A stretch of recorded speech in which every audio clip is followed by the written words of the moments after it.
The focus of this lesson is to find the relationship of between diameter and circumference. What do they have in common so that we can find out other characteristics of our circle? So we're going to work with three-dimensional objects. We don't want to jump into pictures right away because kids need to see a practical application for it. So we're going to use our cocoa can, and all I did was trace around it. And then we've got our tomato paste or soup can, and we're going to measure the circumference and diameter there. We're going to use it on a hula hoop, so it's a bigger circle, and using all that information we're going to fill out a graphic organizer.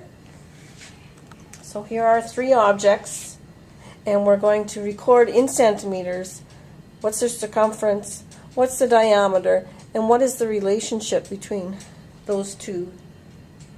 And finally, we're going to take a look at a site on the Horizon School Division website about other circles and do they have the same relationship as our 3D objects that we're using here. So to start off, the students are going to trace around something circular. They really need to have a flat edge. If they're going to do a baseball, for example, it's pretty tough to get a nice circle unless it's got a flat end to it. Now, we're using this just because it's orange. It's probably not the greatest because it does stretch. So we're going to try and measure from one point around our circle as close as we can. You might want your students to work in pairs. They don't want to stretch it.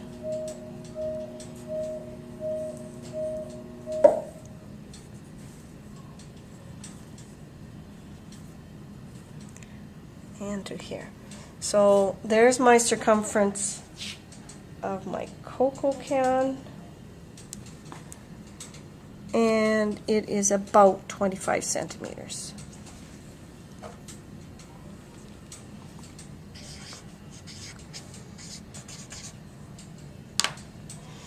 Now I can either take my string or I can actually measure. I'm going to start at 1 because that end is kind of, oops, just a minute here. Now they might even want to draw a line. So we can say since we're starting at 2, it's going to be 7.5 centimeters approximately.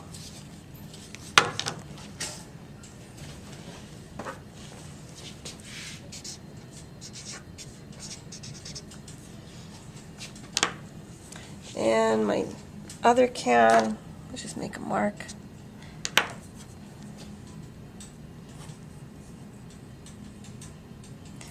going to start this end, I think.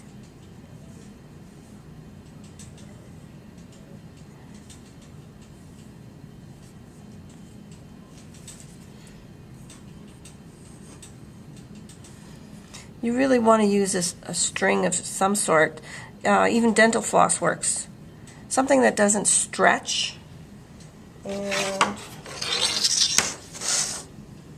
oops.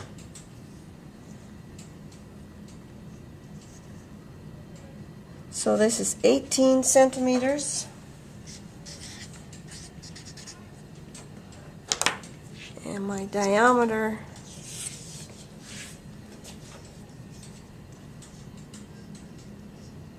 is 5.5 centimeters.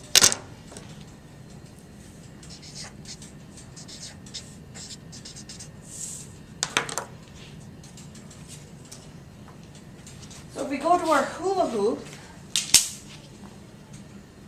I'm going to put a little mark on here.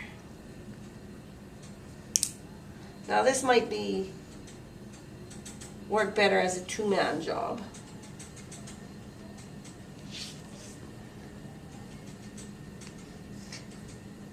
Something else a person could discuss, is this the best way to be doing it, or should I be doing on the outside of my circle?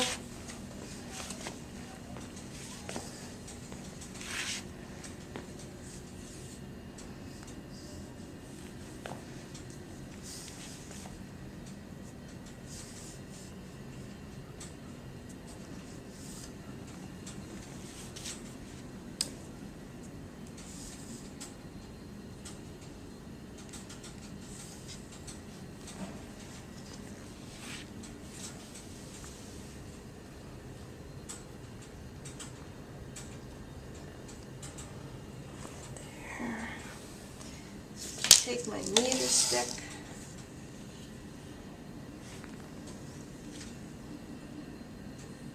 No, I think I better.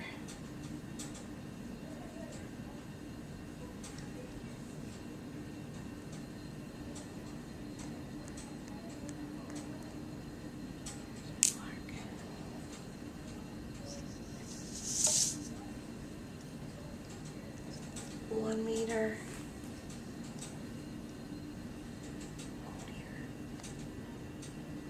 Oh boy.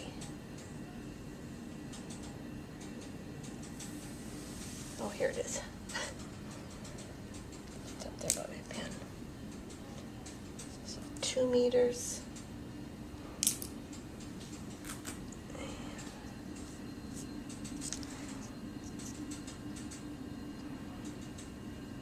Let's see.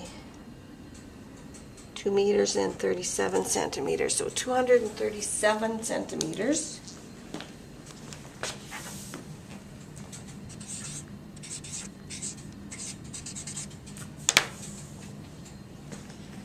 My diameter, now since I measured from the middle of my hula hoop, I would measure my diameter from the middle to the middle over here. If I measured on the outside, then I could measure my diameter going that way. Okay, and I would say 74 centimeters is my diameter there.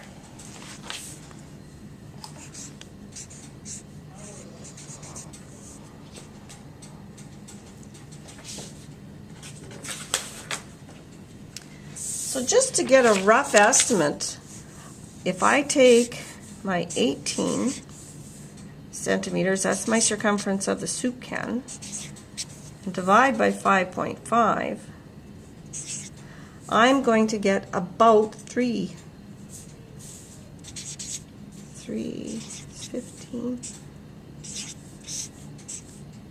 Oops.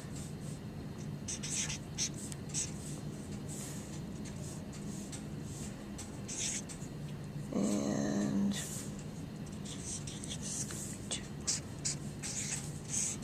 so approximately 3.2 is going to be what my circumference is divided by my diameter. If I take my cocoa can, 25 divided by 7.5,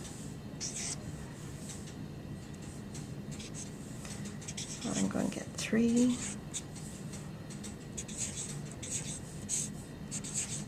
Mrs. Clavell, you have a telephone call. Mrs. Clavell. And this is going to be almost 3.3. 15.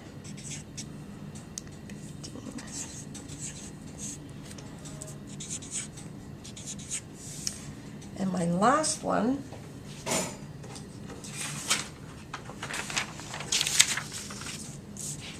is 237 divided by 74.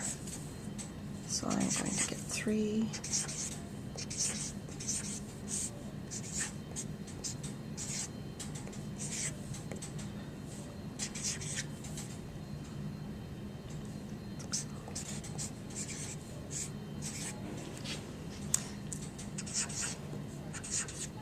So the relationship between how big it was around the outside of the circle compared to the diameter, I'm getting almost the same answer there in all 3 cases.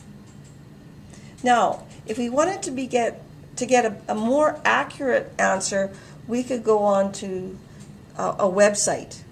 Now, we also have human error into these. When I'm measuring, particularly with the string, what's happening? Well, my string might be stretching. I may not be going exactly around the outside, so human error will come into there.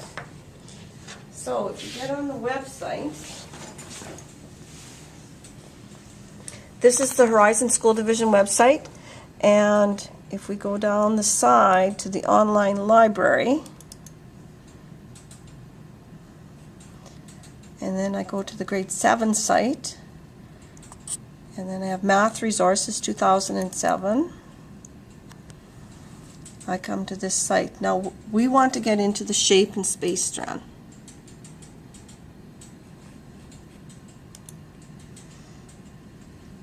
And this is a circle tool. This is from Illuminations.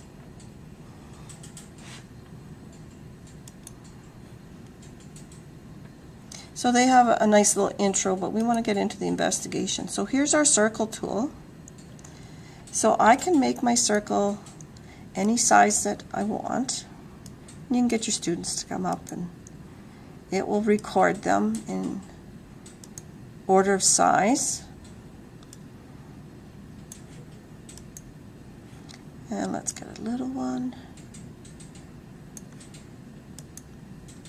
So now I have some data I can compare. So if I go to this X to Y, I can now compare what's the difference between my numerator, which is the denominator, or diameter, sorry, and if I want to compare it to my radius for all of them, if I look over here, well, they're all constant, all 6.8. So let's go back. Let's compare the diameter to the radius. Well, all my diameters are twice as big as my radius. Now, if I go to circumference and I want to see how is it the same as my diameter? All of my figures are 3.14. Now they're measuring electronically, so they're more accurate than what we can do. Oops. And if I want to go back to my area and compare that to my diameter, well, we don't have that nice constant. So that's going to be another lesson in itself. We know it's not going to be as straightforward as this one. But if we go back to what is the circumference compared to the diameter, I now have this constant, and that constant is named pi.